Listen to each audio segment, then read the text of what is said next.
morning, everybody, and welcome to the odd vlog. And I thought we'd talk today, as it's Friday, it's the end of the week, we've made it through another week, and not just that, I've actually got the next fortnight off work, so that's brilliant.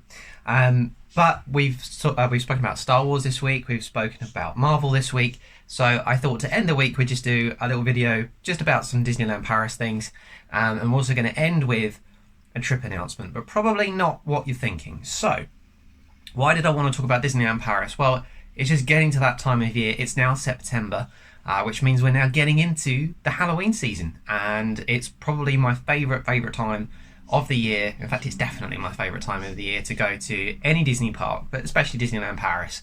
It's just my favourite theming. It just works for me so well with the lands and the rides, and the food that they've had there in the past for the Halloween season is just out of this world. So, not only that, but I was going through a drawer yesterday and I have found loads of some sort of random Disneyland Paris bits and pieces, some of which I'll show you, and you'll notice that there's an ongoing theme through all of this, that there's a lot of Halloween bits and pieces that are there, purely because that's generally when we tend to go to the parks, and also Walt Disney World. We went to that during the Halloween season as well, and if I was going to go to a Disney park at any time of year, I would always aim for sort of, September, October, for the Halloween season. I just love it so much. So let's have a look at some of the random bits that came out of this drawer. First one was this sort of lanyard end thing, ticket holder thing from the 25th anniversary. Not Halloween related at all, although we were there during the Halloween season, combined with their 25th anniversary celebration. So that was, 2017 off the top of my head. So just a nice little souvenir that I've kept in there that I found in the drawer. And then the first of the Halloween themed things. I have loads and loads of programs in this pile of stuff, and there's a lot of them, as you'll see, that have got obviously the Halloween program on it, not just from one year but from many. There's another one of those there. Then we've got your standard Disney park guides, so your maps and what have you to both parks in Disneyland Paris, so they're all there. Then we've got the Disneyland Paris. This is basically the hotel stuff. So when we arrived in what would have been, oh my god, when was it, 2019? During the Halloween season, we stayed at Sequoia Lodge, and because we were there for that season, they were giving these packs out. And there's nothing spectacular in it. It's basically just other copies of the programs and the maps and the guides, but just in this really cool sort of Halloween themed little kind of envelope thing. And also with this were loads of commemorative badges that you got given to you as well. So that was all included. So that's just more some random Halloween bits and pieces. And the next one's not Halloween themed. This was actually the New Year's party that combined with the 25th anniversary. I didn't go to that. That's from Imagineer Nick, who got that for me. So shout out to him. Check out his channel and his Twitter page if you can.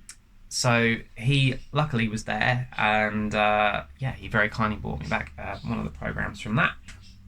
We've also got random programs. Again, I'm not sure what this was, 2018 by the looks of things, for the Christmas season that we were there for. We've done that a couple of times. It's actually early January that we've gone. It's just that we get there before the Christmas stuff kind of goes down. So it's after Christmas, but still during the Christmas season. Personally, I'd rather do Halloween than Christmas. One of the main reasons for that is the temperature. If you go to Disneyland Paris during December, January, it's freezing cold and quite unpleasant, particularly if you want to do things like watch the fireworks, for example. It's all well and good, but you're going to need to wrap up severely warm, because it's not particularly nice to stand there in the freezing cold.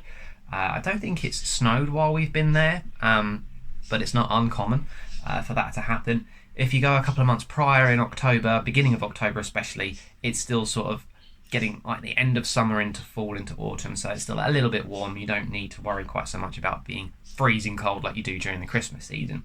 So purely for the weather alone, I'd rather do Halloween than Christmas, but also just for me, I just prefer Halloween as a season generally, never mind the Disney parks, but that's just my personal preference. I'm not a huge Christmas guy. So we've got more of the park maps and guides. We've got another Halloween program. This is the 2017 one. So yeah, well, as I say, we've been a couple of times during the Halloween seasons at Disneyland Paris and at Disney World in Florida, so we've got quite a few of those. We also have a random Halloween program from Disney Village. It's one of the very few times I've ever been to Disneyland Paris where they actually had programs specifically for the village, and that's just because they had, I think, a few shows that they were doing, and obviously in the evenings they had just a little bit of entertainment with like DJs and that kind of stuff. What I do really like about Disney Village during those kinds of seasons, so we've had it in both the Halloween and the Christmas one, they really like deck out the village really well, and it's covered in loads of like stalls and little like market shops that you can go to, selling loads of like fresh food, loads of sweets and treats and lots of snacks, and that's another reason why for me Halloween season is the best time to go. I mean, they had some amazing food and sweet treats that were there throughout Disney Village, and the decor was just absolutely brilliant, so we loved that.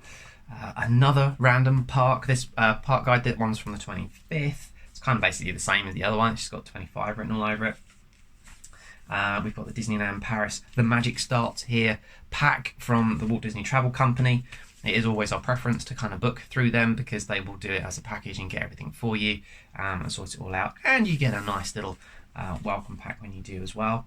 So that's there as well, and that's just basically full of the same stuff. It's full of all like park guides and other bits and pieces, booking information, brochures, all that kind of stuff. Nothing out of this world. Yeah, it's basically just you open it up and there's the brochure inside. There are some travel tags in there as well, so it's just basically your sort of pre-travel documents that go into that one. This one is a slightly earlier version of the same thing, which had a lot of the tickets in it. Again, loads of like maps and guides. It also had the Eurostar tickets that are hidden in there as well. So again, it's just like the packs that they send you once you've booked. And then what else have we got? This is going back a little bit earlier. This is 2014, 2015, 2015 again. So we've got, again, programs and guides from those earlier few years. So we've got loads and loads and loads of these. And then we've also got, from when we stayed at Hotel New York, we've got a map of that and showing where our room was. We've stayed there so many times, I'm not exactly sure which room this was. That was my absolute favourite hotel in Disneyland Paris, was Hotel New York.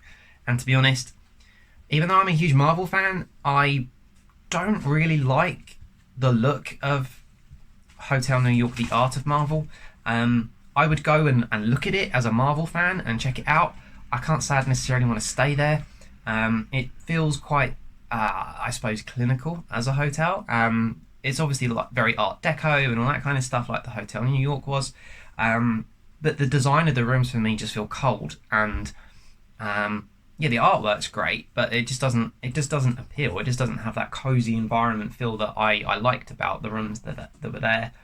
And that's why last time we went to Sequoia Lodge, purely to try that one out, and I really loved Sequoia Lodge. It was absolutely brilliant, and if I was going to go back, that's the hotel that I would definitely pick 100% every time. It kind of felt like being, and this is funny because there's literally like a Center Parcs now outside of Disneyland Paris that you can do like a package deal to stay there but go into the parks.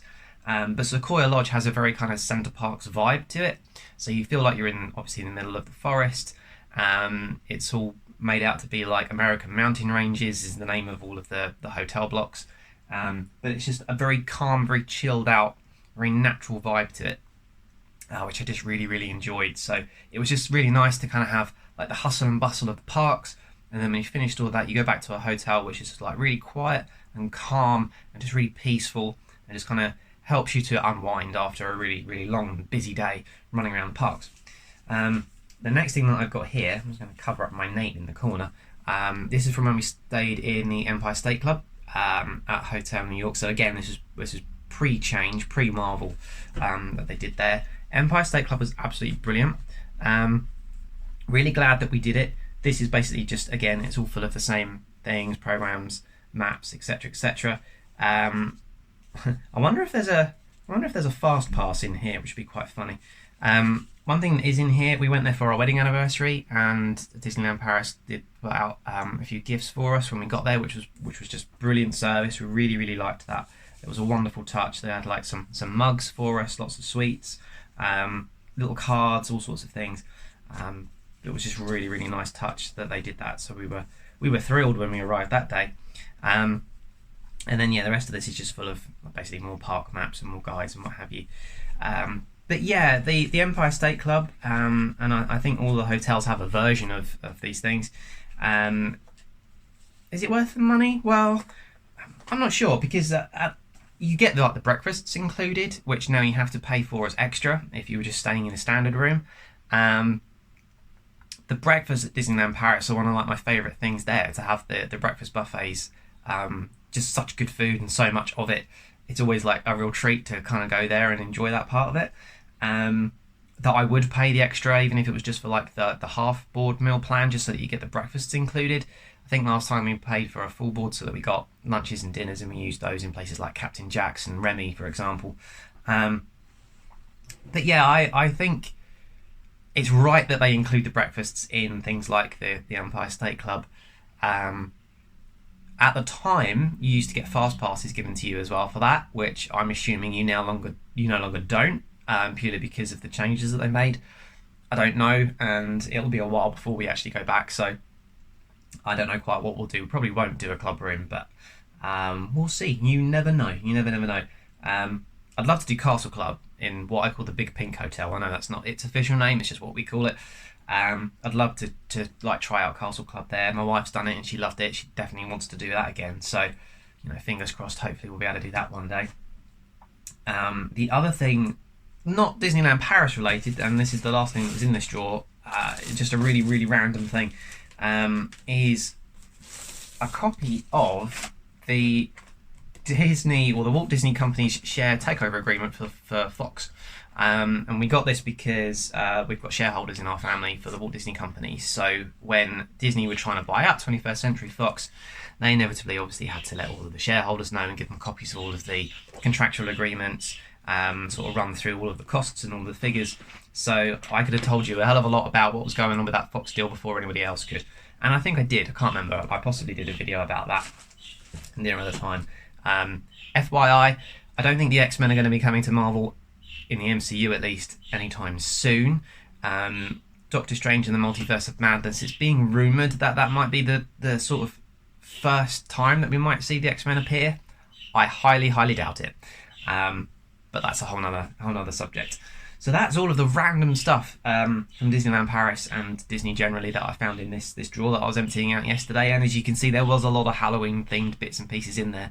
I just love that season, and the food in particular has always really stand out to me. And there's one thing in particular, food-wise, that I always remember from a couple of years ago when we went there. And it was in the Hyperion, so a quick service meal basically. But they had like their themed food, as they often do in there, for the Halloween season. And it was basically a cheeseburger with fries and a little dessert and a drink. But the cheeseburger was incredible. It was a matcha tea cheeseburger, which meant that the bun was basically dyed green with matcha tea, and it was absolutely delicious. It had a really nice like bacon and tomato relish in there as well. It was super good. We went back for so many of those burgers. It was really, really cool. Fries were just normal fries, and then the dessert was like a little kind of almost like a chocolate mousse with like an orange fondant around it to make it look like a pumpkin. That was really delicious as well. If memory serves, it had like a raspberry centre, like a coulis in the middle. That was just delicious. I really, really enjoyed that. So, the food is just another great reason to go during the Halloween season. It is absolutely brilliant. But it's just the theming overall, and it just works really well for me. You get the ghosts in Main Street, and the Main Street music changes ever so slightly because they overlay like some Halloween sound effects to it, which are like comical ghosts laughing at you as you're walking around Main Street, and obviously you see them popping up. They usually have the decorations, not just like pumpkins and all that kind of thing, but the little ghost statues that appear around Main Street, the Main Street ghosts. So it's just a little bit of fun, and I really enjoy that. And then as you go into like Frontierland, you get then like the pumpkin people, but you also get a celebration of the Day of the Dead. So as you go around Frontierland and you get into more of their kind of Mexican territories, you get a lot of the Day of the Dead decorations. It's basically theming that runs alongside Coco, and it's just fantastic. It's beautiful. It's just so colourful and so vibrant. It just works beautifully well with that land, and I just love the way it looks. And obviously, you can then tie that in with Phantom Manor for Frontierland, which itself ties into or tunes in with Big Thunder Mountain in terms of the story. So the whole land just becomes this wonderful Halloween celebration, and it's also where Jack Skellington usually appears, just outside Phantom Manor as well during that time of the year. So it just works beautifully well to celebrate Halloween in that land especially, and it's probably the land where you see more of it than anywhere else besides Main Street. You don't really get anything in Adventureland, which I think is kind of a shame, because I think you could play up on it with Pirates of the Caribbean. You could do a lot more, I don't know, like skeletons and stuff, and maybe tell the story of the first film and have more skeletons around, sort of saying about telling the story of like the cursed Aztec gold and all that kind of thing. So you could do a little bit, but you do get a lot of the skeletons going around the queue anyway, so it's kind of already there. But it fits in. Fantasyland and Discoveryland, as far as I can remember, don't really have a huge amount in there for anything Halloween-y wise, which is a bit of a shame. I think they could do more, but it's absolutely fine. You get enough of it everywhere else for it to work really well, and the Disney Village as well. And then if you go into the studios, you obviously have Tower of Terror if you're looking for a scary theme to tie into. There's never been any mention or reveal of a plan to turn that into a Guardians themed ride like they did in California, and hopefully not.